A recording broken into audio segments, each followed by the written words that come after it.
నమస్తే welcome to big Telugu TV. ప్రస్తుతం మనతో పాటు ఉన్నారు ఇన్వెస్టిగేషన్ జర్నలిస్ట్ వేలపాటి శ్రవణ్ కుమార్ గారు. శ్రవణ్ గారు నమస్తే అండి. నమస్తే అండి.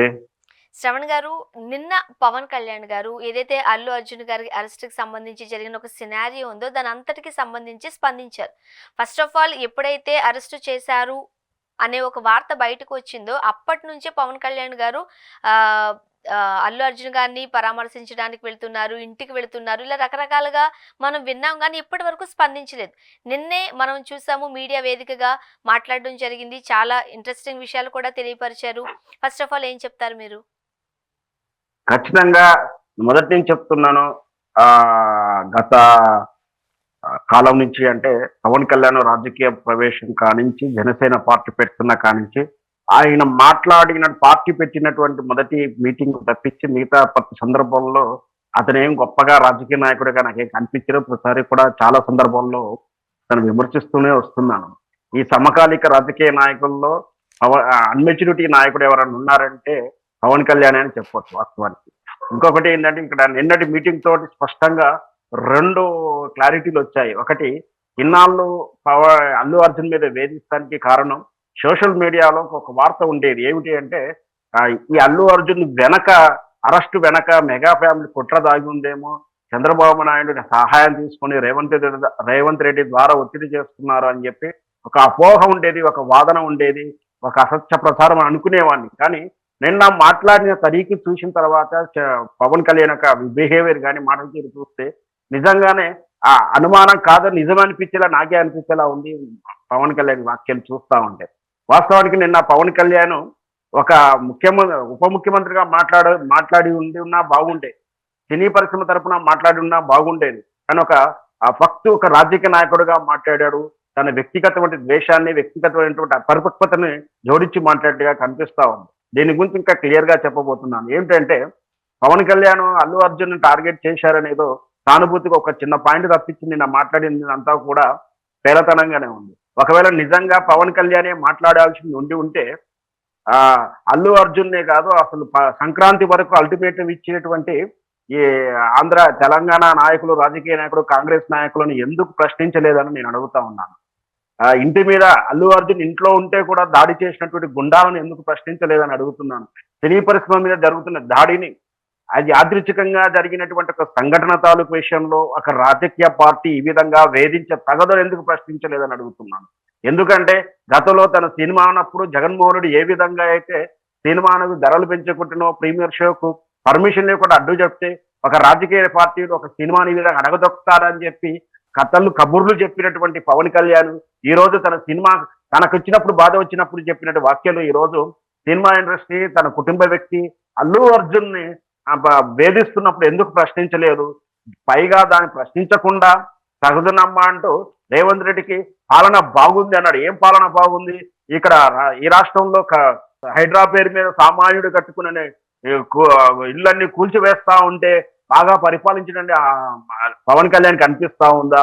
ఈరోజు విద్యుత్ సమస్యలతో బాధపడుతున్న తెలంగాణ రైతులకు నీటి సరఫరా లేకుండా, రైతు భరోసా పథకాలు రాకుండా ఇబ్బంది పడుతుంటే బాగా పరిపాలించాడని మన పవన్ కళ్యాణ్ గారికి ఎట్లా అనిపిస్తుందో మనం ప్రశ్నించాల్సి ఉంది.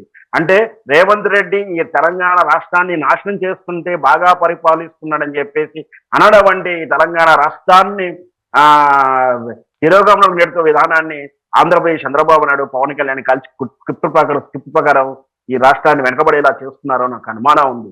నిజంగా పవన్ కళ్యాణ్ సినిమా పరిశ్రమ బాగు గురించి మాట్లాడి ఉంటే తెలియకుండా జరిగిన పొరపాటును, అనుకోకుండా జరిగిన పొరపాటుకు ఒక హీరోని ఈ విధంగా దాడి చేస్తారా? ఇది తగదు, మీ దగ్గర చట్టాలు ఉన్నాయని చెప్పి ఈ విధంగా వేధిస్తారని ప్రశ్నించాల్సింది పోయి కేవలం తన పార్టీకి అనుకూలంగా ప్రచారానికి రాలేదని మనసులో పెట్టుకొని మమ్మల్ని కాదని ఎదగడానికి ప్రయత్నం చేస్తున్న అల్లు అర్జున్ వేధిస్తున్నాడే అనిపిస్తుంది. వాస్తవానికి అల్లు అర్జున్ మెగా ఫ్యామిలీ నుంచి మొదటగా బయటికి వెళ్ళలే. అల్లు అర్జున్ మెగా ఫ్యామిలీ నుంచి మొదటిసారిగా బయటకు వచ్చిందే పవన్ కళ్యాణ్ కదా. పవన్ కళ్యాణ్గా వాళ్ళ కుటుంబంలో కలవకపోవడాలు, వాళ్ళ కుటుంబం ఆడియో ఫంక్షన్లో కనపడకపోవడం, ఆడియో ఫంక్షన్లో చిల్లర వేషాలు వేస్తుంటే వాళ్ళ అభిమానుల పేరు మీద చిల్లర వేషాలు వేసి గోలగోల చేస్తుండే నాగేంద్ర బాబే కదా. వాడిని మేము పిలిస్తే రాడు, మీరు ఎందుకు అడగరని చెప్పి ఆ నాగేంద్ర బాబు అడిగాడు కదా.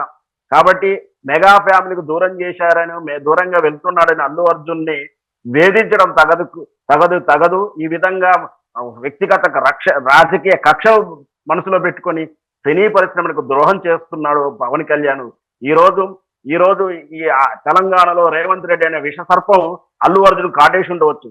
నెక్స్ట్ టార్గెట్ మళ్ళీ మీ కుటుంబానికే ఉంటుంది.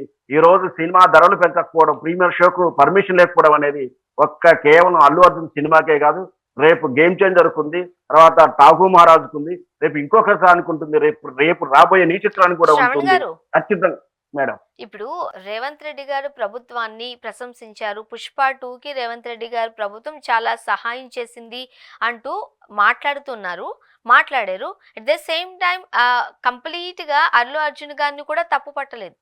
ఏ హీరో అయినా తన సినిమా గురించి ప్రజలు ఏమనుకుంటున్నారో తెలుసుకోవాలని ఉంటుంది.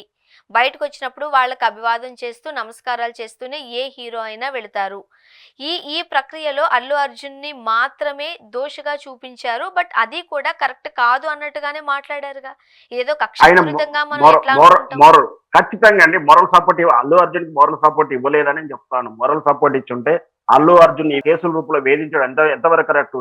మీ కాంగ్రెస్ నాయకుడు, మీ కాంగ్రెస్ ఎమ్మెల్యేనే మీరు ఆంధ్ర నుంచి వలస వచ్చిన వాళ్ళు మిస్టర్ అల్లు అర్జున్ అని అనడం, మీ కాంగ్రెస్ పార్టీ నుంచే వచ్చినటువంటి ప్రొఫెసర్, మీ కాంగ్రెస్ కార్యకర్తలే సంక్రాంతి వరకు హైదరాబాద్ ఖాళీ చేసి వెళ్ళాలంటున్న దాన్ని ఎందుకు ప్రశ్నించలేదని అడుగుతున్నాను. అల్లు అర్జున్ ని ఈ విధంగా వేధించడం ఎంతవరకు కరెక్ట్? సినిమా పరిశ్రమ ఏ విధంగా బెదిరిస్తున్నావు? రేవంత్ రెడ్డిని ఎందుకని అడగలేదు? రేవంత్ రెడ్డి పరిపాలన ఎంత బాగుందని ఎలా చెప్పగలుగుతాయి? ఏం బాగుంది? తెలంగాణ రాష్ట్రానికి, తెలంగాణ ప్రజల రైతాంగానికి వచ్చి అడగవని చెప్తున్నాం. కేవలం వాళ్ళకి కావలసినటువంటి అనుకూలమైన నిర్ణయాలు రేవంత్ రెడ్డి తీసుకుంటున్న వాళ్ళని బాగుంది అనుకుంటున్నాడు. వాళ్ళకి కావలసినటువంటి ఉమ్మడి ఉన్నటువంటి సమస్యలు, ఉమ్మడి చట్టం, ఉమ్మడి యాక్ట్, విభజన ఆంధ్రప్రదేశ్ విభజన చట్టంలో ఉన్నటువంటి వాళ్ళకు అనుకూలంగా నిర్ణయాలు తీసుకోవడం రేవంత్ రెడ్డి చంద్రబాబు నాయుడు ప్రమాణ స్వీకారం చేయగానే హైదరాబాద్ నుంచి వెళ్లాల్సిన నిధులు ఉదారంగా క్యాబినెట్ నిర్ణయం లేకుండా ఊరికనే దారదత్తం చేశాడు రేవంత్ రెడ్డి. అందుకనే రేవంత్ రెడ్డి మంచి పరిపాలన చేశాడని పవన్ గారు అండి ఉండవచ్చు. కానీ సినీ పరిశ్రమకు చెందిన వ్యక్తిగా, సినీ పరిశ్రమ బాగోగుల గురించి ఆలోచించాల్సిన వ్యక్తిగా ఈ రాష్ట్రంలో ఎందుకు దాడులు జరుగుతున్నాయి అంటే, ఈ రాష్ట్రం నుంచి, తెలంగాణ నుంచి, హైదరాబాద్ నుంచి సినీ పరిశ్రమ పోవడానికి మన పవన్ కళ్యాణ్ కారణమవుతున్నాడా, కోరుకుంటున్నాడా? దానికి కూడా క్లారిటీ ఇవ్వాల్సి ఉంటుంది. ఖచ్చితంగా నెక్స్ట్ మంత్ మనకి గేమ్ చేంజర్ ఉండింది, పెద్ద పెద్ద సినిమాలు ఉన్నాయి. వీటికి సంబంధించి నేనున్నంత వరకు బెనిఫిట్ షోస్ ఉండవు, అలానే టికెట్ రేట్ల పెరుగుదల కూడా పెంచునని చాలా కరాఖండిగా రేవంత్ రెడ్డి గారు చెప్పారు. దానికి సంబంధించి స్పందించినట్లుగా మనం చూడట్లేదు, మాట్లాడలేదు కూడా. ఎలా చూడాలంటారు? వీటి ఎఫెక్ట్ అంటే ఈ నిర్ణయం రాబోయే సినిమాల పైన ఎంతవరకు ప్రభావం చూపే అవకాశం ఉంది అంటారు? రేవంత్ రెడ్డి మాట ఒక్కడైనా నమ్మొచ్చినట్టు ఉంటుందండి. రేవంత్ రెడ్డి మాటలు ఒక్కడైనా నమ్మొచ్చా? ఫార్మాసిటీ లేదంటాడు, తెల్లారు ఉంటుందంటాడు. వీటి వెనక ఇప్పుడు సోపా రాజకీయాలు జరుగుతూ ఉన్నాయి. సోపాలు ట్రాన్స్పోర్ట్ అయ్యేసరికి నిర్ణయాలు మారుతున్నాయి. గతంలో బ్రీఫ్ కేసు మారిపోయేసరికి ఉండేది. మరి ఈ సినీ పరిశ్రమ మీటింగ్ తర్వాత వెంటనే ఢిల్లీకి వెళ్ళాడు. రాజకీయ నాయకులు చాలా మంది విమర్శిస్తా ఉన్నాడు. ఢిల్లీకి వెళ్ళేటప్పుడు రేవంత్ రెడ్డి ఉట్టికెళ్ళాడా, సోపాలు తీసుకుని వెళ్ళాడా, బ్రీఫ్ కేసు తీసుకెళ్ళాడా అని కూడా చెప్తా ఉన్నారు. ఈయన వాస్తవానికి అయితే ఇవ్వనంటున్నాడు. రేవంత్ రెడ్డి నిజంగా ఆయన మాట మీద ఎప్పుడైనా నిలబడ్డా? ఏ మాట మీద నిలబడ్డా? ఏదైనా ఒక నిజం ఉందా? ఒకసారి సోనియా గాంధీ బలిదేవత అన్నాడు, తర్వాత దేవత అంటున్నాడు. ఇట్లా రేవంత్ రెడ్డి తన అవసరాలు తగ్గట్టే మాట్లాడతాడు.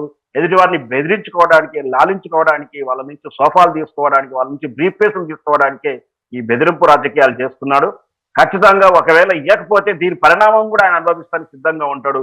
ఖచ్చితంగా రేపు డాకు మహారాజు బాలకృష్ణ గారి సామాన్యుడు కాదు. బాలకృష్ణ తెలుగు వచ్చినా, బాలకృష్ణ గారి ఇమేజ్ కి తేడా వచ్చినా, బాలకృష్ణ గారి వ్యక్తిత్వం మీద దెబ్బ కొడతా కూడా ఆయన ఊరుకోడు. బాలకృష్ణ గారి సినిమా డాకు మహారాజు తేడా వస్తే మాత్రం రేవంత్ రెడ్డి భవిష్యత్తులో దాని తగ్గట్టు ఫలితం అనుభవించడానికి కూడా సిద్ధంగా ఉండాలి. కానీ ఇవన్నీ కూడా ఈ పంచాయతీ అంతా కూడా చివరికి చిలికి గాలి అనేవి చంద్రబాబు నాయుడు పెద్ద మనిషిగా అదొక తీర్మానం చేసుకొని పరిష్కారం చేసి ఈ సినీ పరిశ్రమకు ఒక నిలకడమైనటువంటి అంటే సమస్యలు లేకుండా ఏదన్నా జరుగుతుందేమో అని నేను అంచనా వేస్తా ఉన్నాను. చూద్దామండి ఏం జరగబోతుందో. Thank you so much.